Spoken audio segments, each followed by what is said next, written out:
لله الذي تكونت بقدرته الأشياء وتوالت برحمته الآلاء وانشقت الأرض والسماء وكتب بمشيئته الشقاوة والهناء، ثم الصلاة والسلام على أفضل الأنبياء والمرسلين حبيب الإله العالمين أبي القاسم الذي سمي في السماء بأحمد وبالأرضيين بمحمد وعلى آله وصحبه نور الهدى. أما بعد، فيا إخوان في الله، أولا قبل كل شيء أوصيكم بتقوى الله عز وجل وطاعته،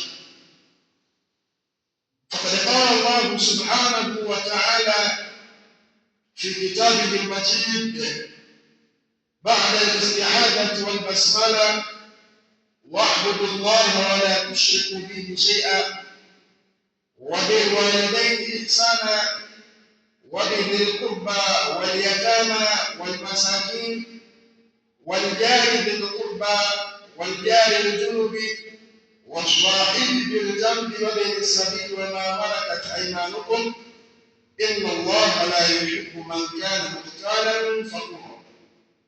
صدق الله العظيم.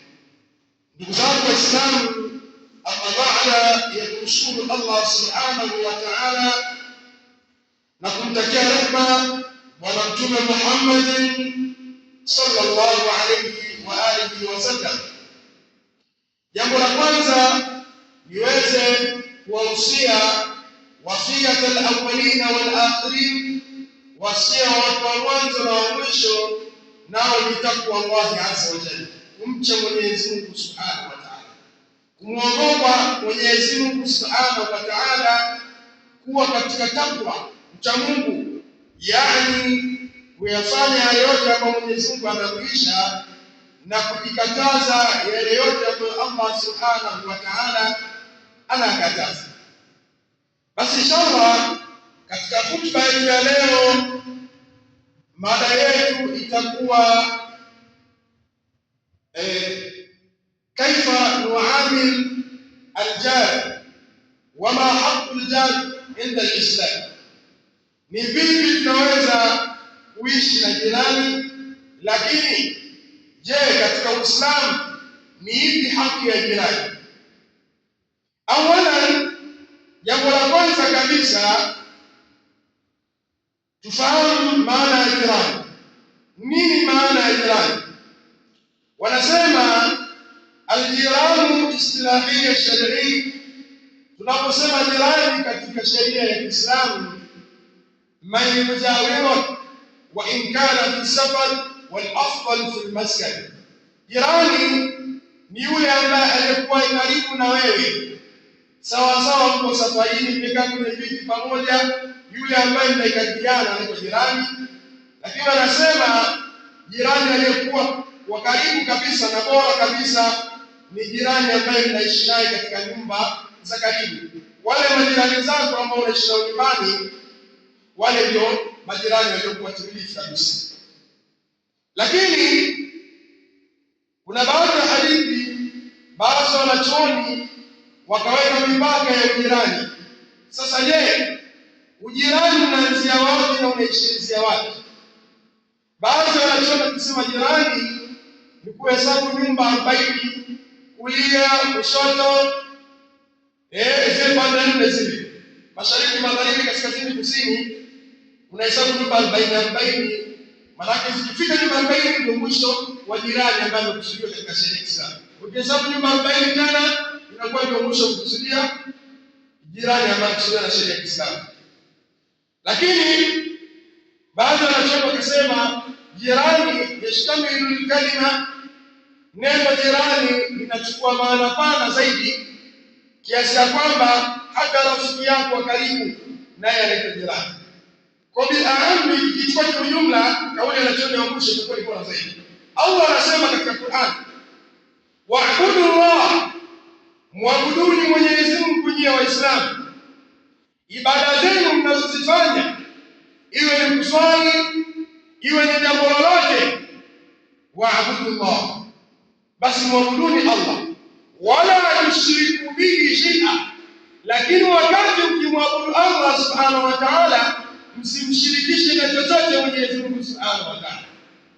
Msimwabudu Allah mkawa mnategemea majini, msimwabudu Allah mkawa mnategemea mizimu, msiabudu Allah huku ukiwa unamshirikisha Allah na vitu vingine mbalimbali.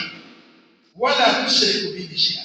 Ibada zenu mnazozifanya, swala zenu mnazoziswali, sadaka zenu mnazozitoa, kila jambo zuri mnalofanya kwa ajili ya kuwa karibu na Allah, basi mfanye katika namna isiyokuwa na shirki ndani yake. Mpaka ikafikia hatua baada ya hadithi ikaja, ikatokea mtu anafanya ibada, kaenda msikitini kuswali, lakini kumbe msikitini ameenda kuswali akafanya riya, akajionyesha kwa watu kama mimi nimeenda msikitini ili watu waone kama mimi nasali. Baada ya kusema akisema riya ashirku asghar, riya kujionyesha ni shirki ndogo. Kwa tayari umeshirikisha Allah. Wewe umeenda msikitini kwa ajili, inatakiwa uende kwa ajili ya kumwabudu Allah, sio kwa ajili uende kufanya kuone. Ukishaenda kuswali kwa ajili ya kufanya kuone, tayari umeshamfanyia Allah shirki asghar. Maana umeenda msikitini kwa ajili ya nini? Sio kwa ajili ya ibada ya Mungu, kwa ajili ya kufanya nione kama mimi nafanya, nimekuja msikitini. Wa bil walidaini ihsana, kisha wafanyieni wazazi wema, wazazi wawili wafanyeni wema. Wa bil walidaini ihsana, maana yake wa ahsinu bil walidaini ihsana, wafanyeni wema wazazi wawili, tena wema ambao haukatiki milele. Wazazi wawili, Mwenyezi Mungu anatoa amri katika sura An-Nisa aya 66. Wazazi wawili wafanyeni wema. Vyovyote vilivyokuwa, tunakasema ihsana ni mkazo uliokuja kuikazia aya kwamba lazima muwafanyie wema wazazi wawili, mahma kana fil ahwal wa dhuruf, namna yoyote itakapokuwa hali na mazingira, lazima muwafanyie wema wazazi wawili. Tena Allah akazungumza katika sura Al-Luqman akasema katika mafuhumu, wa in jahadaka an tushrika billahi ma laysa laka bihi ilmun fala tuti'huma wa sahibuhuma bil ma'ruf fi dunya bil ma'ruf. Na kama wazazi wako wawili, hata kama itatokea wanakuamrisha uweze kumshirikisha Allah, uweze kufanya jambo ambalo wewe huna elimu nalo, fala tuti'huma, usiwatii wazazi wawili kwa kumsha mabaya. Wakikuamrisha mshirikisha Allah usiwatii, lakini Allah anasema wasahibuhuma fi dunya ma'ruf. Japokuwa yote yanaendelea, ishi nao kwa wema wazazi wawili. Haitaki kuwajibu, haitaki kuwatukana, hata kama wanakuamrisha kufanya mgeni, wewe waipuke kusiwatii, lakini lazima uishi nao kwa wema. Wa bil qurba, kisha Allah anaendelea anasema, na wafanyeni wema watu wa karibu, marafiki, ndugu na jamaa mbalimbali, wote inatakiwa kuwafanyia wema hawa wazazi. Wa bil qurba, na watu wa karibu, marafiki na wale wote walio karibu na wewe. Waliojama, na muwafanyie wema mayatima. Mtoto kafariki wazazi wake, wewe ndiye unamlea, usimnyanyase kwa sababu hana wazazi. Kuna baadhi ya familia wanachukua watoto na kuwanyanyasa. Kuna mwingine mke wake kafa, kaoa mwanamke mwingine, yule mwanamke kamkuta mmewe na watoto, mama yao hayupo. Anapokuwa anaishi nao nyumbani, alikuwa baba hayupo, inakuwa ni inna lillahi wa inna ilaihi raji'un. Mama anawatesa watoto kwa sababu waliondokewa na mama yao. Mfuate mama yenu kwa aliko, waliachana. Wafanyeni wema mayatima, Allah anasema. Wal masakin, na wafanyeni wema maskini. Maskini tunawafanyeni wema, ima ni wema wa kinafsi, ima ni wema wa kimatendo. Wa kinafsi kuishi nao vizuri, tabia nzuri, kuteka nao, kufurahi nao. Wa kimatendo, basi kama una chochote wapelekee maskini, wasaidie. Unajua wewe ni maskini, ma indahu la yakfi min qadari hayati, kila alichonacho hakimtoshelezi kuweza kukidhi maisha yake.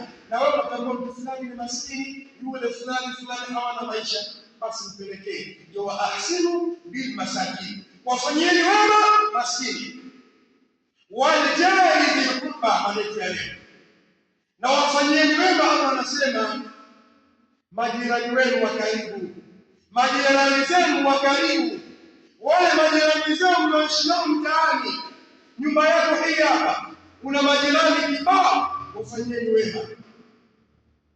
Waljari dhil junubi, na wafanyieni wema majirani wa karibu na wabaya. Hapa kuna kitu kimoja ambacho katika sheria ya Kiislamu imezungumza kuhusiana na ujirani. Wanachuoni wanasema aljirani thalathatu, majirani wako aina tatu. Watakuwa kwanza majirani. Je, hao majirani waliokusudiwa hapa ni Waislamu tu? Je, hao majirani waliokusudiwa kuwafanyia wema au wamesema kuwafanyia wema tuishi nao vizuri, ya majirani ni majirani gani? Waislamu, makafiri, Wakristo, Mayahudi, washirikina au ni nani? Wanachuoni wanasema majirani wako aina tatu.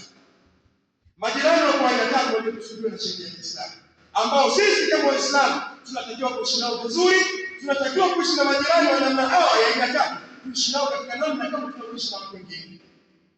Anasema jaru lahu thalathatu huquqi, jirani wa kwanza ni yule jirani ambaye ana haki tatu kwako wewe Muislamu.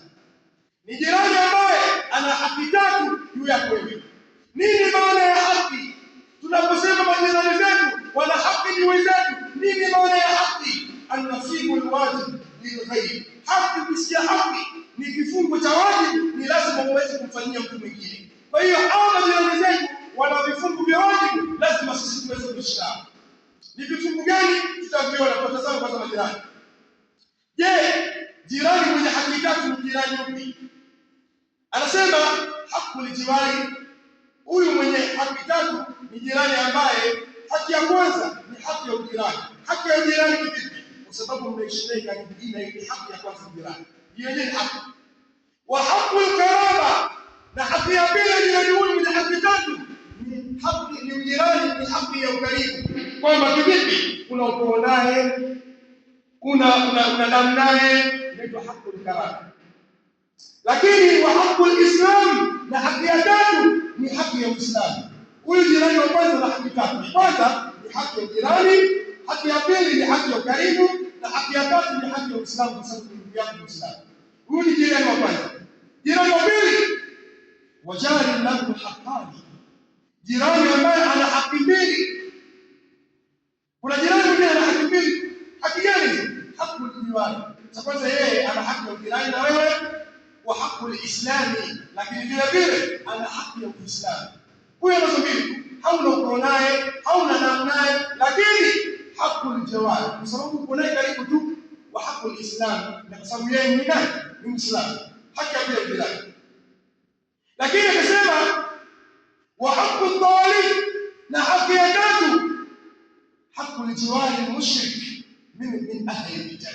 Ni haki ya tatu, ni haki hata kama ni mshirikina. Jirani yako ni mshirikina, au jirani yako ni Mkristo, au jirani yako ni Myahudi, naye ana haki juu yako.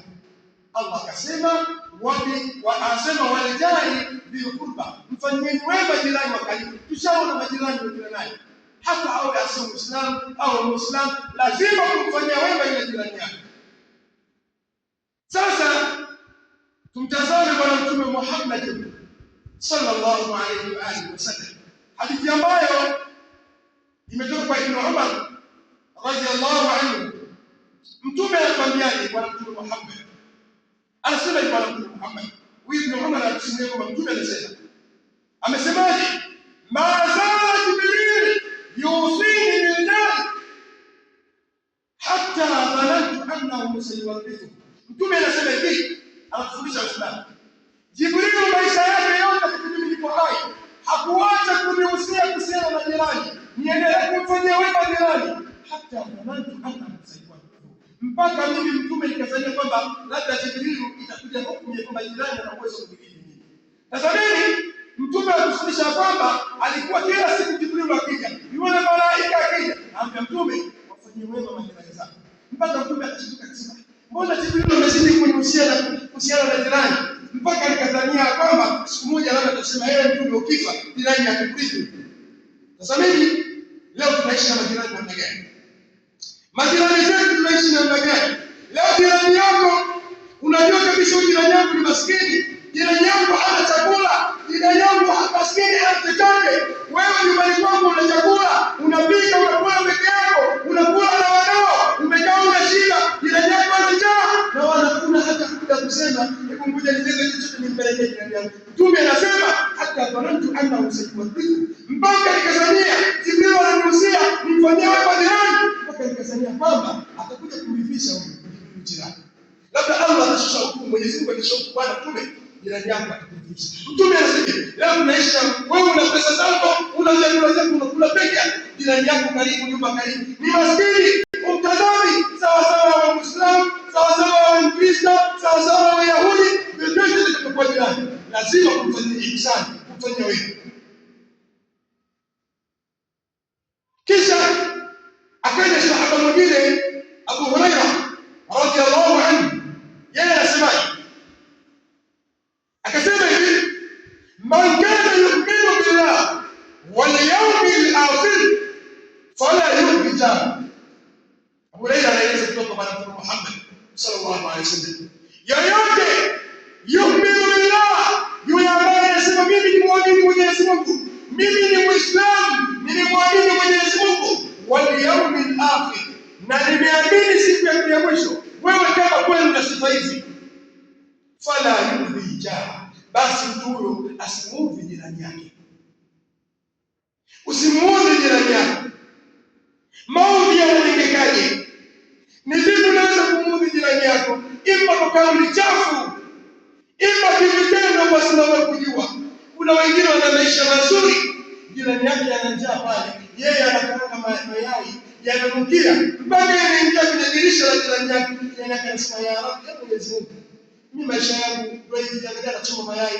Wewe una shida na unatambua kabisa jirani yangu ana kitu, hichi kitu ninachokikanga hapa kitampa shida jirani yangu, atafikiria mbali, anaweza kukufuru Mwenyezi Mungu, kwa nini mimi Allah kunipa, umempa mtu fulani. Ni miongoni mwa mambo ya kumuudhi jirani yako. Man kana yu'minu billahi wal yawmil akhir, yoyote mwenye kumwamini Mwenyezi Mungu kweli, akasema yeye ni Muislamu na akaamini siku ya mwisho, fala yu'zi jara, asimuudhi jirani yake. Maudhi ya aina yoyote jirani.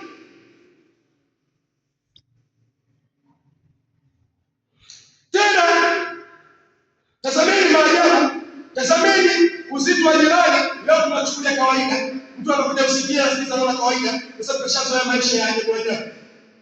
Wewe kama ni Muislamu wa kweli, kama unajiita wewe una imani, unamwamini Allah, unaamini siku ya mwisho, basi usimuudhi jirani yako. Wa ahsinu, Allah ameeleza ni mlolongo. Wajali bil qurba, wafanyeni wema majirani wa karibu. Wajali al-junub, na wafanyeni wema majirani waliokuwa mbali. Leo tunafanya wema majirani zetu. Je, kuna mtu leo kwa siku nzima imepita amekaa akajiuliza na majirani wangapi hapa?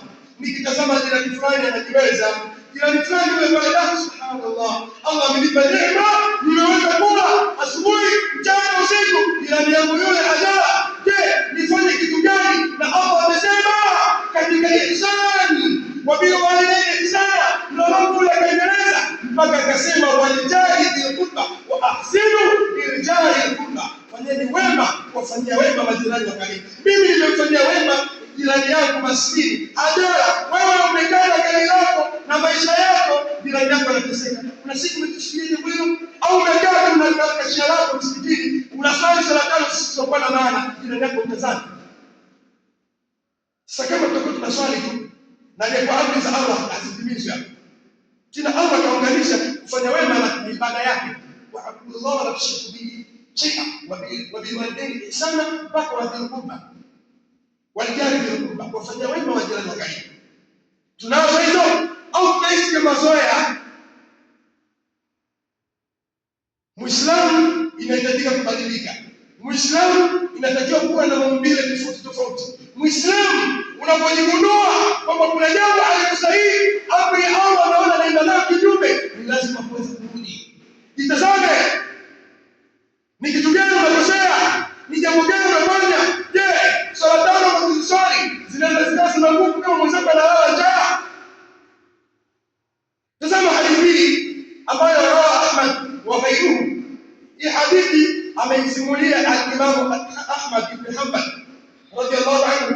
rahimahullah, na wengineo wamepokea hadithi wamesimulia. Wasahahahu al-Albani, mwanachuoni mkubwa anaitwa al-Imam al-Albani amesahihisha hadithi. Anasemaje? Qala rajulun, hadithi yenyewe inasema hivi, qala rajulun, kuna mtu mmoja hivi alimwambia bwana Mtume Muhammad, yule mtu kamfuata Mtume anamuuliza, ya Rasulullah, ewe Mtume wa Allah, inna fulanata yunkaru min kathrati salatiha wa sadaqatiha. Ewe Mtume wa Allah, kuna mtu fulani anasifika mwanamke kwamba yeye anaswali sana, anatoa sadaka sana. Sasa swali linakuja, huyu mtu anamwambia bwana Mtume, kuna mtu mwanamke huko anasifika min kathrati salatiha, anaswali sana, wa sadaqatiha, na anatoa sadaka, wa siyamiha, na anafunga sana mwanamke. Ghaira, isipokuwa ni kitu kimoja tu, annaha tukfi jiranaha, yeye anamuudhi jirani yake. Huyu mwanamke ana mdomo mchafu wa kumuudhi jirani yake, anashinda karibu, ana mambo machafu ya kumtendea jirani yake. Ewe Mtume, mtu huyu hukumu yake ikoje? Faqala nabii sallallahu alaihi wasallam, Mtume akasema, hiya fillah, mwanamke huyu motoni. Swala zake, funga yake, sadaka yake haimnufaisi chochote kama unaishi vibaya na jirani yako, unamuudhi jirani yako, una gari, una pikipiki, unapita unamwagia matope, wamekaa pale jirani, unapita pale unafungi jirani yako, jamaa kosa kupata gari, jamaa anashika kupita pole pole hapo jamani. Unajua kabisa jirani yangu ana matatizo, vipi vyenyewe katika nyumba yake, maisha yake ni magumu, ni masikini, ni fakiri, lakini unafanya mambo ambayo anafanya yeye ajishukuru neema ya Allah. Kivipi? Anakaa wazi, Allah amemjalia mtu fulani kipato, maisha mazuri, Allah ameninyima mimi. Kwa nini Allah aninyime? Ampe yule ambaye hata hanijali. Maisha mshetu nayo, wao unakula siku na jioni. Kuna watu wanakaa nao wakaribu majirani, hawana chochote. Allah anasema kwenye Qur'an, walijali biturba, wafanyeni wema majirani wa karibu. Wema gani umeufanya tukio umeishi maisha yako kwa jirani? Kitu ulichokifanya au ni swala tano tu, kuinama kuinuka kwenda chini kulala, hakuna faida swala kama hata matendo. Inna salata tanha 'anil fahsha'i wal munkar. Swala siku zote inamkataza mtu na mabaya na machafu, na miongoni mwa mabaya ni kumuudhi jirani. Kisha nimalizia hotuba ya kwanza kwa hadithi ya Bwana Mtume Muhammad sallallahu alaihi wasallam, hadithi ambayo Bwana Mtume sallallahu alaihi wasallam alisema, wallahi la yu'min man nama shabi'an wa jiranuhu ju'anan. Wallahi adabidi, wallahi mtu huyu sio Muislamu, imani yake ni pungufu. Nani ewe Mtume? Akasema, man nama shabi'an, yule anayelala usingizi usiku, ameshiba tumbo limejaa, wa jiranuhu ju'anan, na jirani yake anakuwa na njaa, huyo hana imani, sio Muislamu kamili huyo. Leo tunataka majirani tunataka njaa, tunaishi tu kama wanyama fulani, umetoka na umerudi, umepiga hesabu, umelala, umeenda kazini. Hakuna Uislamu namna hiyo. Lazima tutazame Allah Mola wetu anataka nini, ili tuweze kufikia daraja la muhsinin as-salihin, tuweze kufika daraja la wema wacha Mungu. والله تبارك وتعالى يقول بقوله يهتدي المهتدون فإذا قرأ القرآن فاستمعوا له وأنصتوا لعلكم ترحمون.